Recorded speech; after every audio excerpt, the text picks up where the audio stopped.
Voltamos ao segundo bloco do Café na Política, da TV Cidade Livre de Brasília, canal 8 da NET.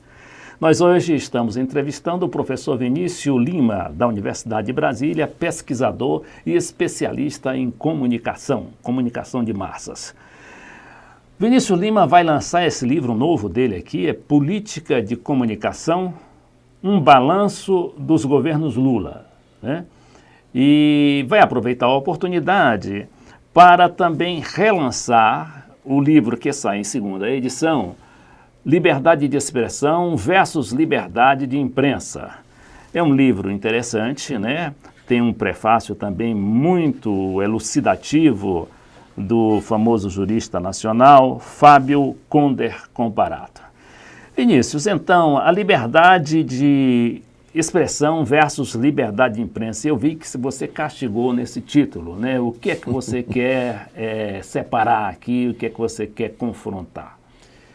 Não, a intenção principal aí é fazer um contraponto a uma ideia que é difundida no rádio, na televisão, nos jornais, nas revistas, uma ideia que equaciona a liberdade de expressão com a liberdade da imprensa, né? E a preocupação aí foi mostrar que essas liberdades não são iguais, né? A liberdade de expressão, ela surge muito antes do que houvesse qualquer coisa no mundo parecido com o que nós chamamos de imprensa, né? A liberdade de expressão, ela surge lá nos gregos, e ela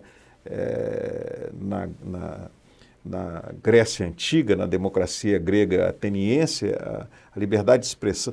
É interessante isso, 600 anos antes de Cristo, em Atenas, já havia 4 palavras gregas que significavam liberdade de expressão, né? E essa liberdade de expressão era associada à ideia de liberdade em geral, de vida ativa, de participação nas coisas públicas, né?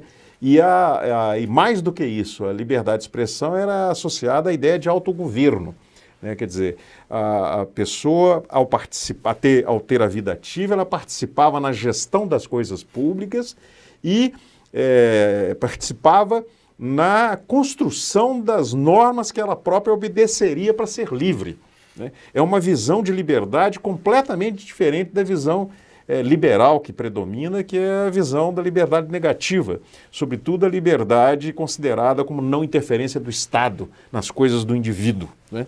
Então a ideia de liberdade de expressão, ela tem essa origem. Já a liberdade da imprensa, ela está associada ao surgimento da imprensa, primeiro, né, que é uma coisa que só vai ocorrer lá no final do século XV. E depois o seguinte, do final do século XV até hoje, essa palavra imprensa, ela aí tem uma história longa, mas a palavra imprensa, ela significa não só a máquina de impressão, né? Por exemplo, quando a gente fala que Dom João VI trouxe a imprensa para o Brasil, na maioria das vezes está se referindo ao fato de que ele trouxe uma máquina de tipografia, né, que possibilitava a impressão, né?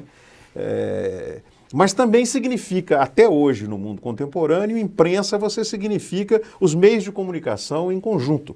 Só que isso é um processo para que você tenha que chegar aonde nós estamos hoje, né, mesmo se você considerar só a mídia impressa, é preciso que houvesse o papel, é preciso que houvesse a tinta, é preciso que houvesse um público leitor, né? Então isso é um processo secular que depois foi sendo constituído junto com o surgimento do capitalismo, que foi transformando as antigas impressoras, os printers, que eram os tipógrafos, aqueles que imprimiam, né, em grandes grupos financeiros, né? E até que cada vez mais essa ideia de imprensa foi se associando a uma atividade econômica que implica em alta tecnologia, em altos investimentos, né? E a liberdade da imprensa, passou a significar, de fato, a liberdade dos grupos que controlam os meios de divulgação pública. Pois é. E a liberdade de expressão é aquela primeira liberdade lá associada à liberdade individual, do indivíduo, mas né? também tem uma do coisa, cidadão. Tem uma coisa também, Vinícius, ela gera deformações. Na medida em que essa imprensa ela é cativa, como a gente acabou há pouco de abordar essa questão, né? Como é que o telespectador, como é que o internauta recebe a informação, aquilo tudo é preparado para encaixar na cabeça dele, né? Para fazer ele engolir, né? Ela gera deformação pelo seguinte, porque essas pessoas cativas, né, que têm só aquela fonte de informação, elas também são levadas a ter uma opinião aquém da realidade, né? Ou que só interessa aqueles grupos econômicos que patrocinam ou que bancam os meios de comunicação.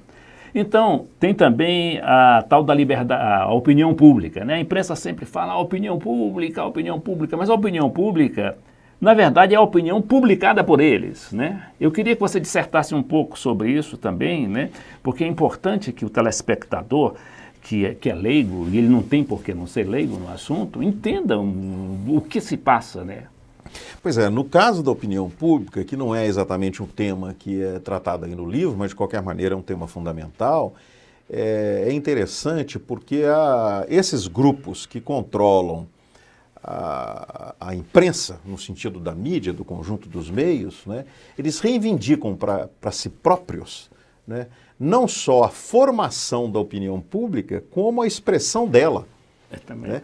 É interessante isso. Hoje mesmo eu fiz um comentário num artigo, numa entrevista que apareceu no Observatório da Imprensa, falando como é incrível que ainda hoje, né, em agosto de 2012, há jornalistas que acreditam que, por exemplo, no caso que nós estamos acompanhando agora, que é um julgamento importante que está acontecendo no Supremo Tribunal Federal, o jornalista acredita que os juízes têm que ouvir a opinião pública, né, ou devem levar em conta a opinião pública. Só que eles entendem que a opinião pública que os juízes devem levar em conta, na verdade, é a opinião daqueles que escrevem, sobretudo colunistas, né, dos jornalões, que escrevem e publicam na grande mídia. Então eles reivindicam para si próprios não só a formação da opinião pública, como a expressão dela.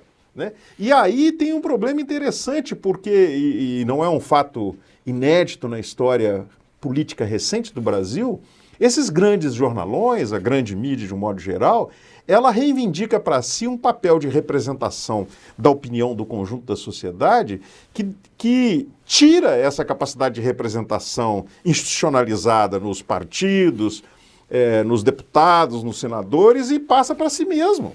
Né? Os jornalistas falam como se eles fossem os intérpretes da opinião do conjunto da população. Você vê, no caso agora, isso é de um absurdo tão grande que uma das surpresas do julgamento é que armou-se um enorme esquema de segurança para manifestações que eventualmente aconteceriam na frente do Supremo e não houve ninguém lá, quer dizer, a maioria da população não está prestando nem atenção, ela está ignorando o julgamento. No entanto, os jornalistas consideram, alguns jornalistas consideram que a opinião pública é a opinião deles. E também satura, né? A gente que conhece, né, bem os meios de comunicação e tudo, aquilo ali foi organizado uma verdadeira operação de guerra, né?